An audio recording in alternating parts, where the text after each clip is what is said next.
Eu sou Josiana Souza e você está no programa Caixa Preta. Hoje nós vamos falar sobre relacionamentos. Muitas vezes as pessoas vivem relacionamentos tóxicos, relacionamentos doentios, mas elas não percebem, elas não sabem disso, porque elas não têm referencial. Então hoje nós vamos falar sobre relacionamentos disfuncionais. Você já sentiu que ama, mas não se sente segura? Que está junto, mas profundamente sozinha, que cuida demais, cede demais e ainda assim não é suficiente? Hoje vamos falar de relacionamentos que não são construídos entre dois adultos, emocionalmente falando, né? Mas entre duas crianças feridas tentando sobreviver, se proteger ou ser amadas. O que é um relacionamento disfuncional? Relacionamento disfuncional não é aquele que tem brigas, é aquele, bom, tem brigas também, né? Mas é aquele que existe confusão de papéis, dependência, medo de perder, manipulação, manipulação emocional, ausência de autonomia. Um precisa salvar, o outro precisa ser salvo. Um precisa se anular, o outro controla. O vínculo se sustenta no medo, não na escolha. A intensidade, mas pouca segurança emocional. Quando o vínculo é disfuncional, o amor não flui, ele negocia. Na maioria dos relacionamentos disfuncionais, não são dois adultos se encontrando, sabe, se relacionando, são duas crianças interiores buscando reparação. Criança abandonada buscando fusão, criança rejeitada aceitando migalhas, criança ferida confundindo amor com atenção, criança insegura confundindo controle com cuidado. Quando alguém diz, não consigo viver sem você, isso não é amor adulto. É uma criança pedindo segurança. O casal que vive em ciclos, brigas, afastamento, medo de perder, eh, reconciliação intensa, é um casal funcional por fora e vazio por dentro. Tudo organizado, mas sem desejo, sem intimidade, sem troca emocional real. O casal dependente. Um sustenta financeiramente, o outro emocionalmente, ninguém cresce, ninguém se move. Quando o relacionamento impede o crescimento individual, ele deixa de ser vínculo e vira prisão. Afastamento e perda do desejo sexual. O desejo sexual não morre do nada, assim. Ele se afasta quando a relação deixa de ser erótica e vira parental. Um vira pai ou mãe do outro. Controle excessivo, falta de admiração, medo de desagradar, relação baseada em cobrança e não em presença. Desejo precisa de autonomia. Aonde há fusão, o erotismo desaparece. Vamos falar de autonomia, insegurança e dependência. Dependência emocional e financeira não surge por acaso. Elas nascem da insegurança interna e medo de se sustentar no mundo. Quando falamos de dependência dentro de um relacionamento, é comum pensar apenas em fragilidade ou falta de força pessoal. Mas a dependência, na maioria das vezes, não é fraqueza. É uma estratégia de sobrevivência emocional aprendida muito cedo. Ela se forma quando alguém cresce sem sentir segurança interna suficiente para confiar em si, na própria capacidade de lidar com a vida e nas próprias escolhas. O medo de ficar só é um dos pilares dessa dinâmica. Para muitas pessoas, a solidão não representa apenas ausência de companhia, mas ameaça. Ela ativa memórias emocionais antigas de abandono, rejeição ou invisibilidade. Por isso, manter um relacionamento, mesmo que doloroso, parece mais seguro do que enfrentar o vazio. Nesse contexto, a pessoa prefere permanecer em vínculos instáveis e correr o risco de se sustentar emocionalmente sozinha para não perder isso, sabe, porque enfrentar a vida sozinha é muito duro, é muito pesado, mexe em memórias muito antigas. Outro ponto central é o medo de não dar conta. Esse medo se manifesta como uma insegurança interna de incapacidade. Eu não consigo, eu não sei, eu não dou conta. Quando esse sentimento se instala, a pessoa passa a delegar decisões importantes ao outro, desde escolhas práticas até o rumo de vida. O parceiro se torna uma espécie de âncora emocional e muitas vezes financeira. Aos poucos, a autonomia vai sendo perdida, não por imposição externa, mas por insegurança interna. A crença de incapacidade geralmente não cresce na vida adulta. Ela é construída a partir de experiências em que a pessoa não foi estimulada a confiar em si, a errar, a experimentar, a se posicionar. Quando o ambiente infantil foi crítico, controlador ou instável, a mensagem inconsciente absorvida é: sozinha eu não sou capaz. Essa crença, quando não é revisada, né, adulta, se repete nos relacionamentos, criando vínculos de dependência. Existe ainda um aprendizado inconsciente muito comum, a ideia de que amor é depender. Muitas pessoas crescem observando relações em que amor e sacrifício eram inseparáveis, onde um precisa abrir mão de si para manter o vínculo. Assim, dependência passa a ser confundida com prova de amor. Quanto mais alguém se anula, mais acredita estar amando. E quanto mais depende, mais acredita estar vinculado. O problema é que dependência não constrói intimidade verdadeira. Ela cria desequilíbrio de poder. Um sustenta e o outro se apoia. Um decide, o outro segue. Com o tempo, esse desequilíbrio gera um ressentimento, culpa, controle, muitas vezes perda do desejo e da admiração, autonomia. Por outro lado, não significa dependência fria ou isoladamente emocional, sabe? A autonomia é a capacidade de se sustentar internamente, fazer escolhas conscientes e permanecer inteiro dentro da relação. Pessoas autônomas não usam o outro como uma muleta emocional. Elas escolhem estar juntas, não porque precisam, mas porque querem. A frase-chave que resume essa dinâmica com clareza é: quem não confia em si terceiriza a própria vida para o outro. Pesado, né? E terceirizar a própria vida tem um custo alto: perda de identidade, liberdade e potência pessoal. Desenvolver autonomia é um processo. Começa com pequenas escolhas, como assumir responsabilidades, como fortalecer a própria voz e reconhecer capacidades esquecidas. À medida que a confiança interna cresce, a dependência diminui. E o relacionamento deixa de ser um lugar de sobrevivência e passa a se tornar um espaço de troca consciente entre dois adultos. Em relações disfuncionais, a manipulação raramente é consciente. Ela é uma estratégia de sobrevivência emocional, silêncio punitivo, vitimização, culpa velada, chantagem emocional, medo de abandono como arma. Manipular é tentar controlar o outro, porque não se consegue regular a si próprio, sabe? Então, manipula para estar no poder. O que em mim ressoa e atrai isso? Essa é a pergunta que muda tudo. Não é por que isso acontece comigo, mas o que em mim se conecta com isso. Essa mudança de pergunta marca a transição entre viver relações a partir da dor e começar a vivê-las a partir da consciência. Enquanto a pessoa permanece perguntando: por que isso acontece comigo? Isso sempre acontece comigo, todo relacionamento é assim. Ela se coloca em um lugar passivo, de vítima das circunstâncias. Quando a pergunta muda para: o que em mim ressoa e atrai isso, a pessoa não se culpa, ela se torna autora da própria história. Relacionamentos não surgem por acaso.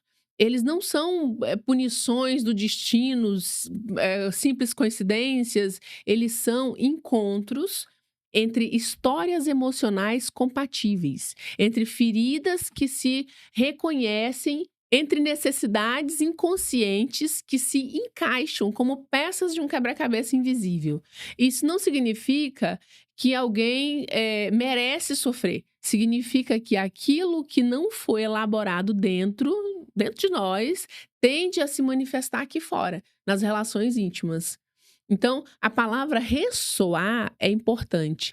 Nós não atraímos externamente aquilo que queremos, mas aquilo que vibra na mesma frequência emocional.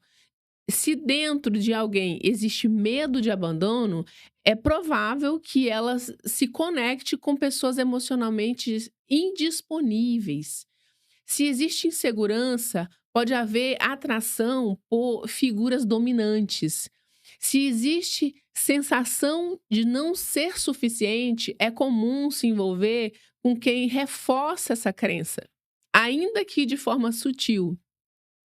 Uma das primeiras reflexões necessárias é: o que eu tolero que não deveria? Tolerar não é o mesmo que compreender. Tolerar, nesse contexto, é aceitar comportamentos que ferem limites pessoais em nome de manter o vínculo. Muitas pessoas toleram silêncio punitivo, desvalorização, ausência emocional, traições simbólicas ou desrespeito cotidiano, porque em algum nível acreditam que perder o outro seria pior do que perder a si mesma. Essa tolerância excessiva costuma ter raízes profundas. Geralmente está ligado à história de quem precisou se adaptar cedo demais, de quem aprendeu que amor vinha junto com dor, de quem precisou agradar para não ser abandonada. Quando esse padrão não é conscientizado, ele se repete na vida adulta sob forma de relacionamentos desequilibrados. Outra pergunta essencial é: o que eu confundo com amor? Muitas pessoas confundem intensidade com amor, ciúme com cuidado, controle com proteção, dependência com vínculo, sofrimento com profundidade. Isso acontece porque o primeiro modelo de amor que aprendemos não vem dos livros, mas das experiências vividas na infância. Se amor foi instável, imprevisível e condicional, o sistema emocional passa a associar esses elementos à ideia de amor. Por isso, relações tranquilas podem parecer sem graça, sabe? Sem sal. Enquanto relações caóticas parecem verdadeiras, né? São instigantes, provocam. O corpo reconhece o conhecido, não necessariamente saudável, mas é conhecido. E o conhecido, mesmo que doloroso, gera uma sensação de pertencimento. Nesse ponto, é importante entender que o que atrai nem sempre é o que nutre. Muitas vezes é apenas o que ativa uma memória emocional bem antiga. A terceira pergunta, e talvez a mais delicada, é: onde eu abandono a mim para não ser abandonada? Esse abandono interno acontece quando alguém silencia suas necessidades, minimiza seus sentimentos, flexibiliza seus valores ou se adapta excessivamente para manter uma relação. A pessoa deixa de dizer o que pensa, de pedir o que precisa, de ocupar o seu espaço, com medo de desagradar ou perder o outro. Esse tipo de abandono não costuma ser consciente, ele é automático. É uma estratégia aprendida em algum momento da vida em que ser quem se é parecia perigoso demais. Mas na vida adulta, esse mecanismo cobra um preço muito alto: perda de identidade, ressentimento, esgotamento emocional e muitas vezes adoecimento físico. Quando alguém se abandona repetidamente, acaba se relacionando com pessoas que reforçam esse padrão. Não porque o outro seja o único responsável, entende? Mas porque existe uma dança inconsciente acontecendo. Um aceita menos do que merece e o outro oferece menos do que poderia. Ambos confirmam crenças antigas, um de que não é digno e o outro de que não precisa se comprometer tanto, sabe? É aqui que entra o conceito de autorresponsabilidade. E é fundamental diferenciá-lo da culpa. Autorresponsabilidade não é se culpar, é reconhecer o próprio ponto de escolha. Culpa paralisa, autorresponsabilidade liberta. Culpa diz: "O problema sou eu". Autorresponsabilidade diz: "Não há algo em mim que não possa ser transformado". Quando uma pessoa assume a autorresponsabilidade, ela para de tentar mudar o outro e começa a observar seus próprios padrões. Ela reconhece que, mesmo sem perceber, fez escolhas a partir de feridas não curadas. E ao reconhecer isso, ela recupera o poder de escolha, de fazer diferente.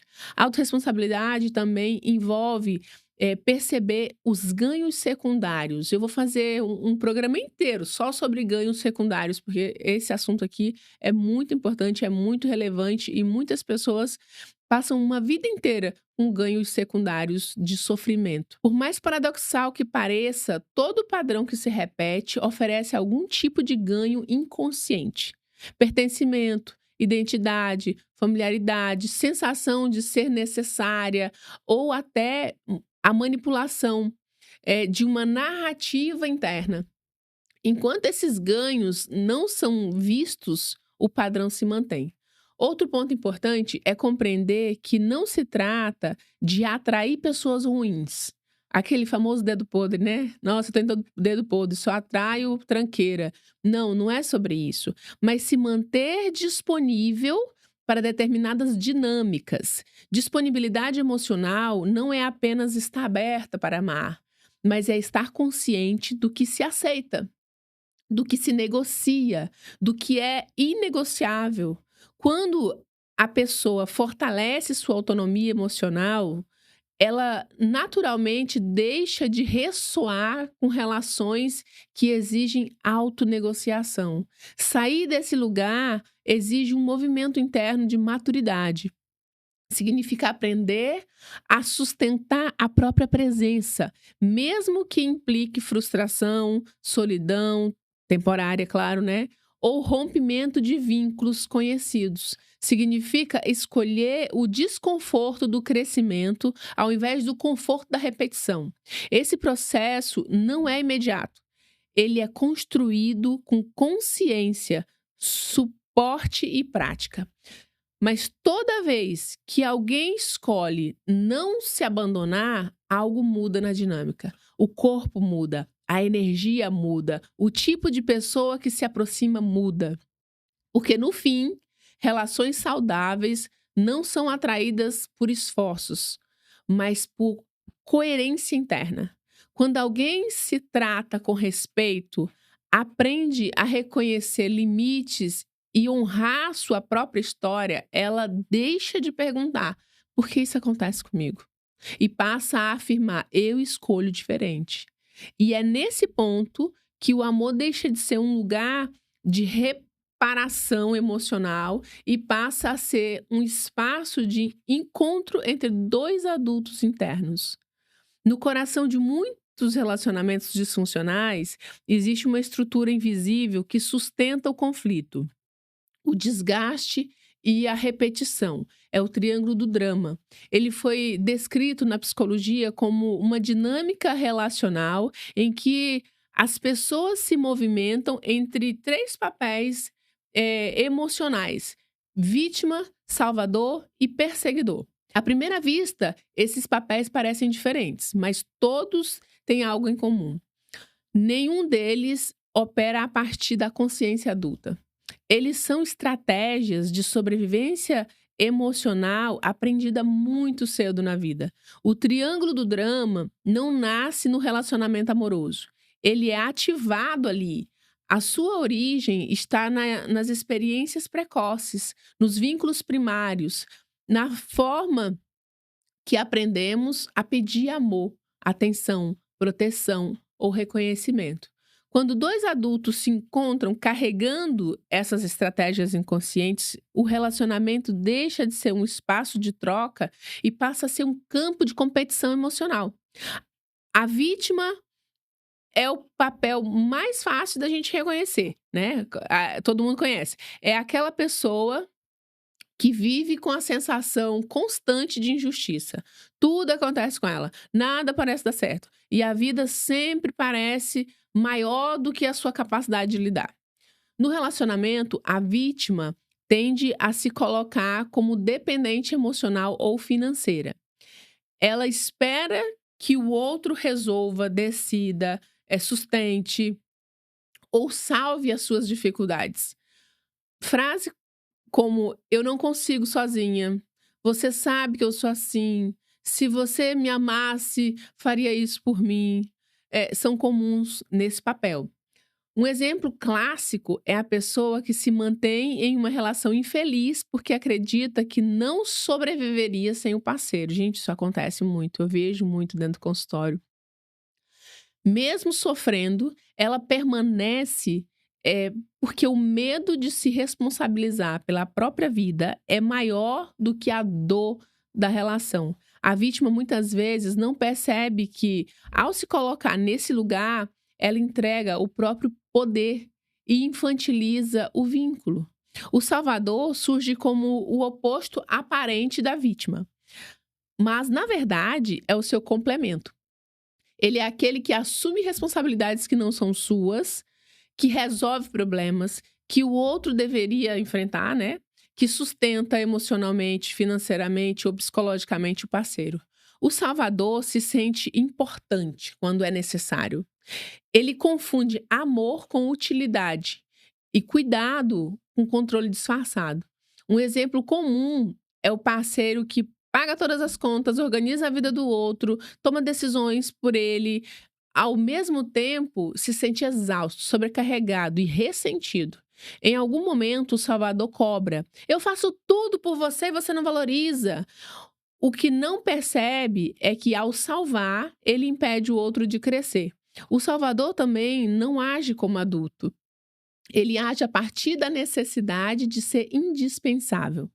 Já o perseguidor aparece como o papel mais duro do triângulo. Ele critica, ele acusa, ele cobra, ele ameaça, diminui, muitas vezes é visto como o vilão da história.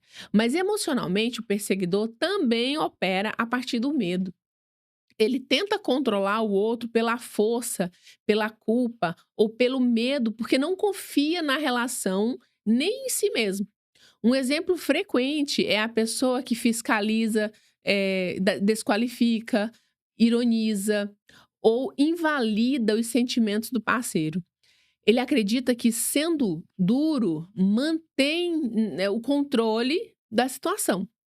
No fundo, o perseguidor é alguém que não aprendeu a lidar com frustrações, vulnerabilidades, limites. O aspecto mais perigoso do triângulo, do drama, é que esses papéis não são fixos. Eles se alteram, né? Você vai passeando aqui nesse triângulo. A vítima pode se tornar perseguidora quando se sente traída. O salvador pode virar vítima quando se sente explorado. O perseguidor pode assumir o papel de salvador para manter o vínculo. E essa troca constante gera confusão, instabilidade emocional e desgaste profundo.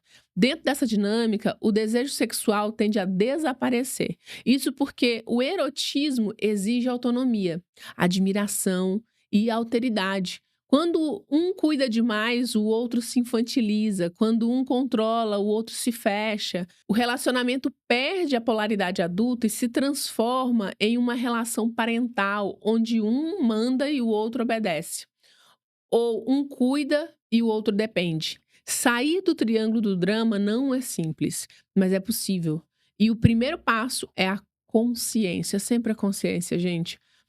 Enquanto a pessoa acredita que está apenas reagindo ao comportamento do outro, ela permanece presa. A saída começa quando alguém se pergunta: qual papel eu costumo ocupar nessa dinâmica? Essa pergunta desloca a pessoa da culpa para a responsabilidade. O segundo passo é assumir a própria vida.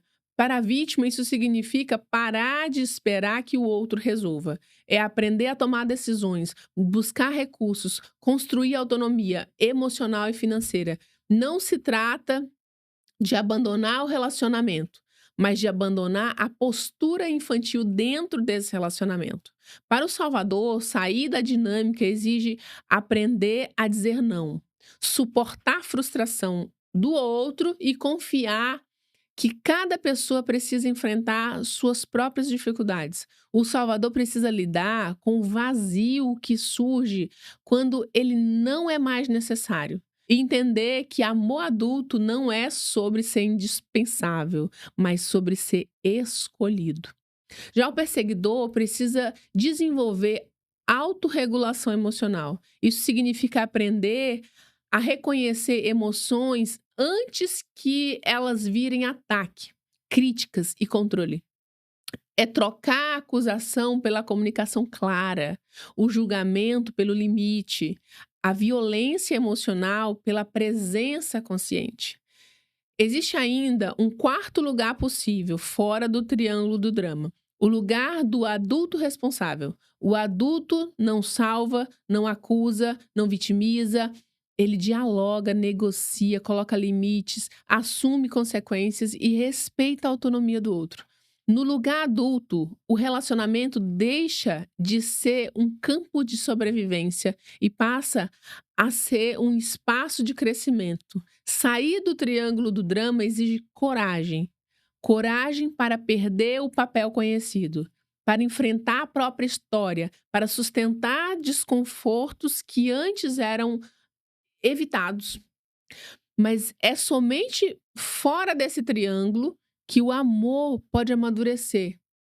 Porque enquanto alguém estiver preso à vítima, ao salvador, ao perseguidor, o relacionamento até continua, mas não evolui. E repetir, no fundo, é uma forma silenciosa de adoecer. Relacionamentos saudáveis não são perfeitos, mas são conscientes, responsáveis e escolhidos.